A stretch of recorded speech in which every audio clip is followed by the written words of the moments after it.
নিয়োগ বিধি সংশোধন করে স্নাতক ও সমমানের যোগ্যতা সংযুক্ত করে 14তম গ্রেড প্রদান সহ 6 দফা দাবিতে কর্মবিরতি ও অবস্থান কর্মসূচি পালন করছে বাংলাদেশ হেলথ অ্যাসিস্ট্যান্ট অ্যাসোসিয়েশন।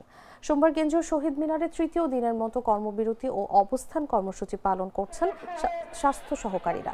এ সময় নেতারা বলেন, স্বাস্থ্য সহকারীদের টেকনিক্যাল পদমর্যাদা সহ অন্য সব দাবি পূরণের জিও ইস্যু না হওয়া পর্যন্ত কর্মবিরতি ও অবস্থান কর্মসূচি চলবে।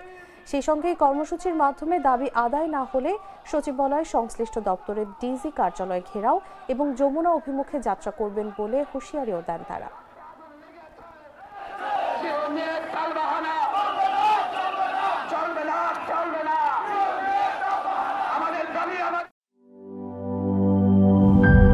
গ্লিটারের টুইন লেমন ও অ্যান্টিব্যাকটেরিয়াল ফর্মুলা বাসনকে চকচকে জীবাণুমুক্ত করে আমাদের দেয় গ্লিটার গ্যারান্টি।